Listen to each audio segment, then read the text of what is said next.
Okay, we're gonna talk about ZBrush because I want everybody to be aware of this tool. It's very powerful. It's gonna really kind of make it so we can do all kinds of awesome stuff in the proxy that is a lot harder to do with polygons. So I want everybody to have access to this tool. So I wanted to do a little video to show um, the refresher for anybody who doesn't know it that well, and then I will get into a little more complicated stuff, like how to make humans and armor and such. So this is ZBrush. It used to be kind of a 2D slash 3D program, which is why the first tool that you can see when you turn it on is a simple brush, which ends up drawing these horrible squares on the screen. Basically, what's happening is it's drawing on the document. The document is something that we as 3D artists don't generally use, but it is in the way as far as we will put tools on it and we'll rotate the tools around and clean up the tools. But you'll see all this leftover garbage. Control N, you can see it down in the left hand corner. Control N will clear the screen. So that's going to be really important because even when you're using real 3D tools, which we're going to use all the time, like this one, you accidentally might find yourself drawing it a few too many times. Control N will get rid of that. What happens in ZBrush, the way that we typically like to use it, is using a 3D tool, drawing it on the document canvas, and then hitting edit and then rotating around it and manipulating it through brushes. And that's really kind of where the program ends up being the strongest. So you can see we've got a model here. It is not actually manipulatable as a brush tool because it is not a polymesh 3D. Most of the primitives that it comes with don't actually show up this way. But if you make it a polymesh 3D, then you can manipulate this brush or this tool with a brush, and here we can turn it to a symmetry just by hitting X on the keyboard. And what happens with the geometry is it's going to be pretty low. These primitives are pretty low geometry, but you can go into the geometry tab in the tool palette and divide. So this is the geometry tab. This is the tool palette. Subtool we use quite often where we'll have multiple objects in the same tool. And then geometry is where we do most of the work. And then there's all kinds of other tools you can see here, a bunch here. We go through those throughout class. I'm not going to talk too much about them today. But as you can see, if you divide with the geometry, you get more polygons. And then on the keyboard, Shift D, and D will scale up the divisions, and this is going to be very, very useful. This comes in really handy in the pipeline because you want to use large polys, like big polys, for doing kind of most of the smoothing, and then the big form stuff, and then you want to do lots of polys for details, and going up and down is going to be very, very useful when you are working, if you want to work quickly. So this is a very powerful system where you can kind of sculpt real quick with a brush and a low amount of polys, but as you go up in polys, things get harder to smooth, which smoothing is holding down Shift. It doesn't show up on the keyboard shortcuts, but holding down Shift will create a smoothing to your sculpts. And then the other thing that is cool when you're using a brush like this is Alt will give you the opposite of the brush. So you've got it pushes out with clay buildup. It'll push out and kind of pull forward, but if you hold down Alt, it'll push in. So you've got kind of those two to manipulate on any brush, and then shift will smooth. So this is something we do all the time with ZBrush, is just kind of roll through with a clay buildup tool, and then holding down shift at a lower resolution will totally smooth out a lot of the details in case something's not working, and it ends up just things move pretty quickly this way.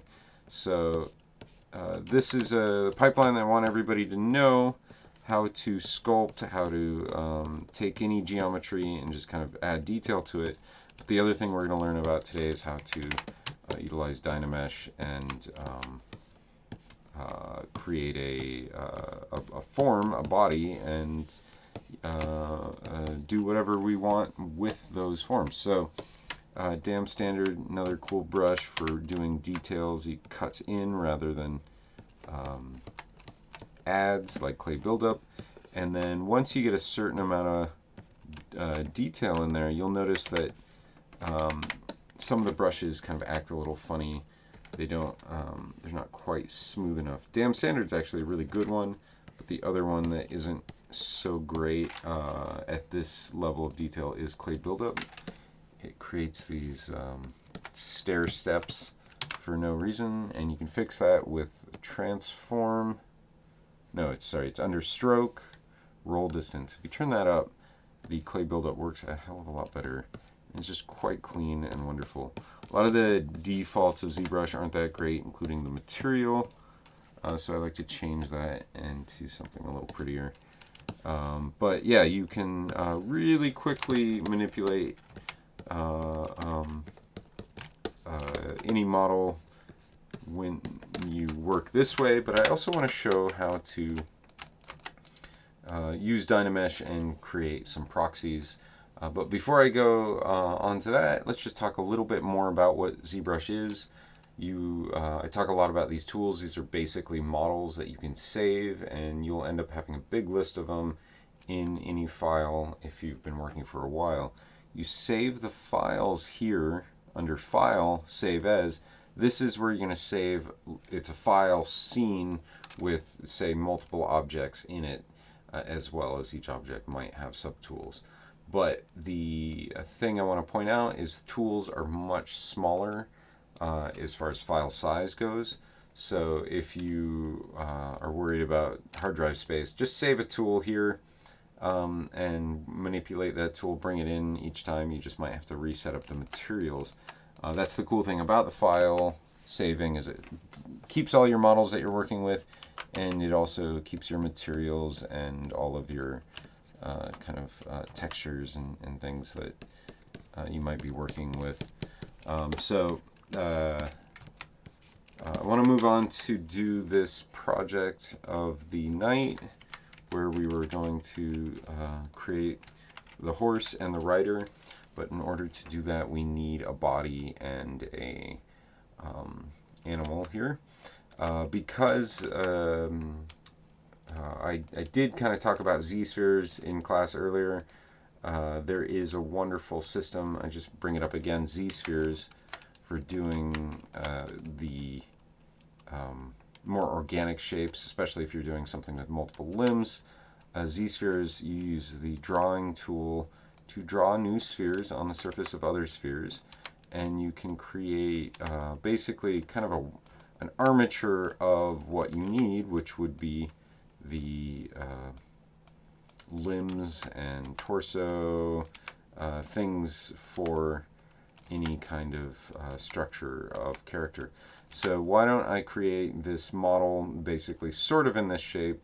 Maybe the arms are kind of extended out symmetrically, but I can create him, and then I can create the horse underneath him, basically with Z-spheres, maybe utilizing two different subtools on top of each other. And then what happens with Z-spheres is they look pretty bad here, but you hit A, and then they turn into a smooth mesh. And so what I like to do is just kind of build out the structural geometry of the arms and the legs, and then I will go into another tool called Dynamesh, utilizing the armature that I built here, and we will create a kind of more fleshed out model. So we can do something very simple to begin with, just to kind of have the limb structure, just kind of some points in the right place. Honestly, it doesn't need to be great, but you know, the better you get this kind of set up, of course, the easier the next part of it's going to be. I do like to put just a little bit of a bend in the elbow so we know where it is, and then I will probably do the hands with inserted cylinder geometry rather than too many Z-spheres, because it ends up just getting a little messy with all the small hands. You can go in with the Z-spheres, move them around. I'm utilizing W, E, R on the keyboard to go back and forth between the moves and the scales with the Z-spheres. This also works with models if you're so interested in utilizing these keys. And then hitting A does the adaptive skin, gives the Z-spheres a little form, a little skin. What I want to do here now is look at my proportions, so that's probably a good thing to kind of work out pretty quickly. I'm putting down the pubic symphysis because that's going to be the center of the body, and then I know that looks a little funny, but if you once the all the Z-spheres come together, all the Z-spheres come together, it'll just be a kind of torso area.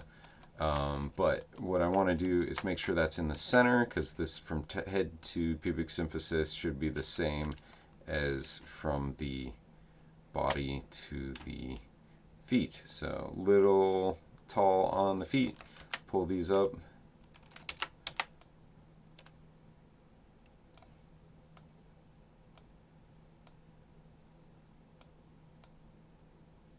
Probably not that low, so yeah, good idea to just kind of work it out so that the feet are, or the legs are halfway in between the body. So this is a really simple structure armature wise. Then when we have something like this, I can bring it into a polymesh 3D where I create it as a polymesh 3D. Now it's more manipulatable, and what I can do at this point with all this stuff that's not quite kind of coming together, what I'll do is I'll turn on Dynamesh, get it pretty low at a low resolution. 128 might be too much. Let's do 32 just to start out really low. I just want a really simple shape. Dynamesh is a wonderful tool, but it doesn't change resolution until you touch the object for some reason. Then you double click it again. Now we're back here. I have this line fill on. This sometimes is great when you're looking at the geometry, but it is also hard when you're sculpting. So line fill is, it shows you geometry. These also are, they call them polygroups, and holding down Control and Shift clicks on the polygroups and isolates them. Very useful. Not terribly useful right now because there's so many different colors. So I'm just going to turn them all yellow, one color by doing Control W. It's all one polygroup, and that also works if you're doing a mask, which is Control turns the mask brush on, and then you can do Control W there. Those turn into polygroups. So if I wanted to isolate a group like this and start working on the head separately, I could do that. Okay, so what I want to do now is just start manipulating this so it looks a little bit more like a person. So we can start, and we can pull out a face like this, keep that neck where it is. Just want to make sure I have symmetry. Pull out some skull.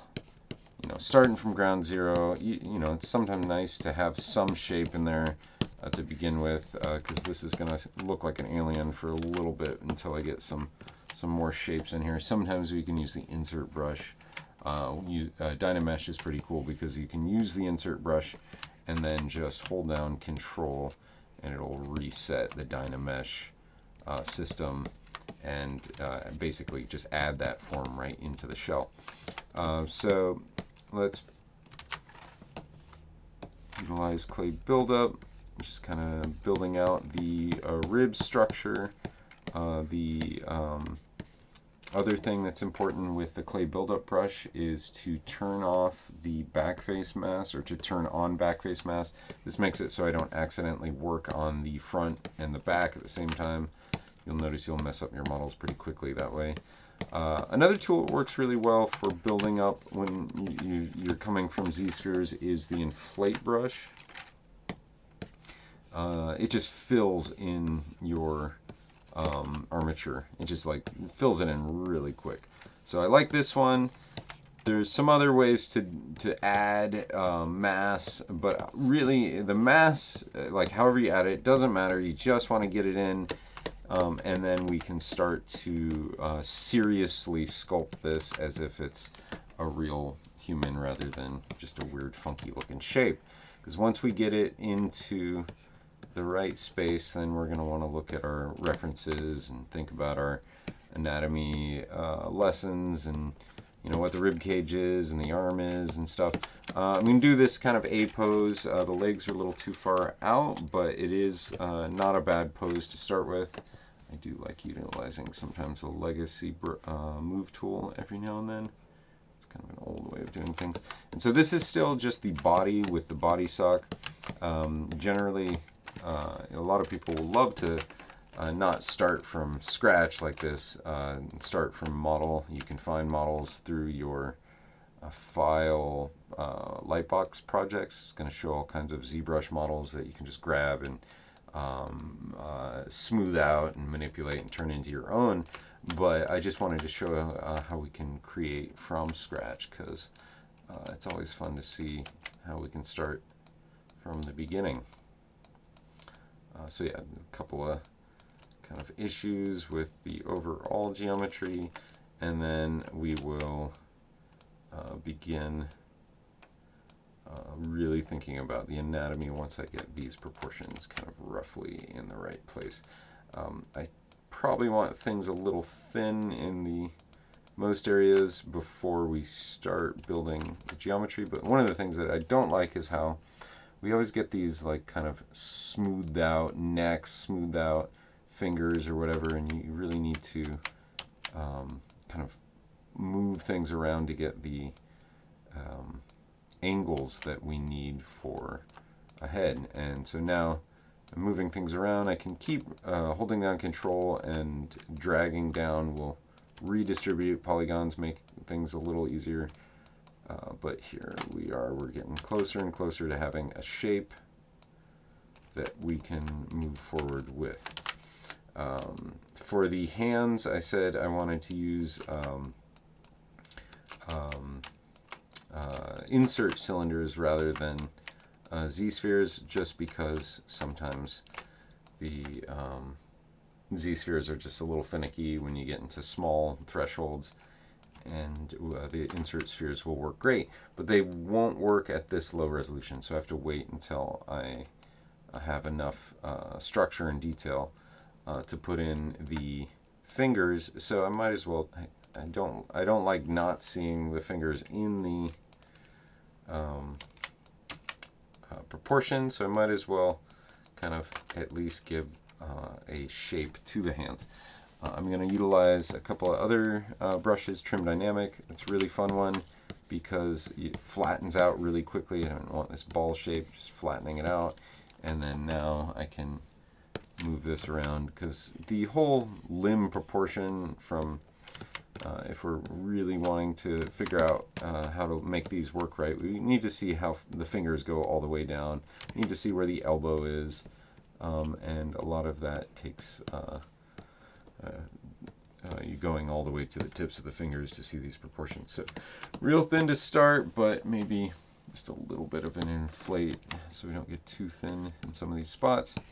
Gotta get that back, small the back in there, kind of build out the butt, and then now I'm gonna probably do a I want to do a redistribution of the polys, but I think this is a good shape to do a Z remeshing, just because sometimes these tubes will work a little better than the Dynamesh.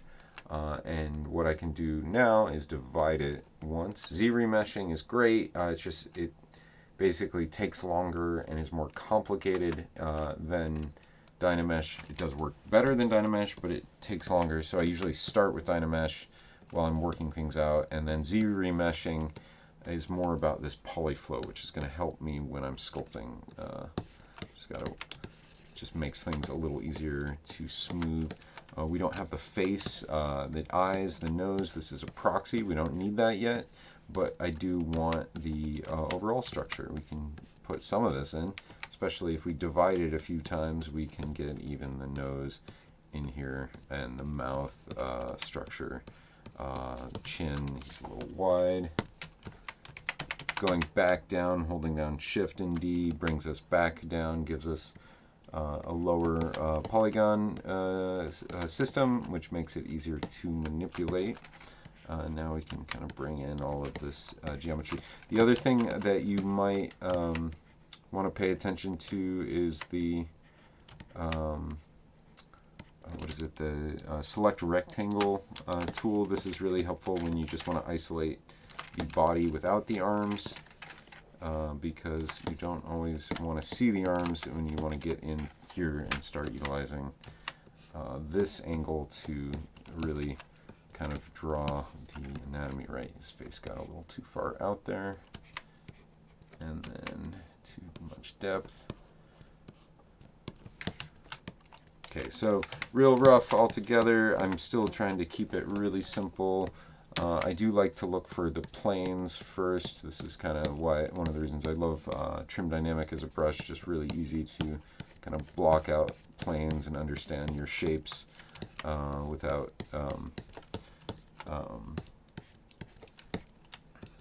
putting any detail. Sometimes the planes are the best way to go. He's got ears and stuff, but his ears are usually easier to do with a separate insert object rather than a sculpted system. That's in my experience. Ears, fingers, if you too much sculpting to sculpt it out there, but when it comes to anything else like lips, nose, eyes, all this stuff, the sculpting tool does most of the work for us. It's just ears it's such a separate object. It's usually easier to do it at the end once you get kind of most of the skull figured out. Anyway, so I can leave him having somewhat of a decent face before we move on, because it's always nice to not have it offending you. Gotta enjoy something. So let's see, let's move this nose up a little.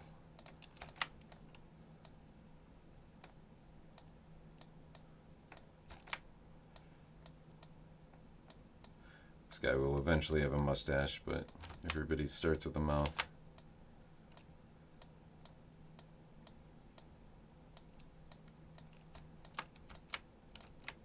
You can see all kinds of ways that, like, accidentally hitting smooth, we lose all the definition of the nose, but we can get it all back using the move tool. The move tool is kind of one of the most powerful tools we got, and it's, the move brush. I use move topological because it doesn't grab too many extra polys for things that aren't attached, but sometimes you need to use the just regular move brush because it grabs everything around it. Let's see, that cheekbone needs to be wide. Cheekbones are kind of the widest part of the face. And the temple lines suck in a little bit right there. Okay, got to get that skull. Skull is the widest part of the head.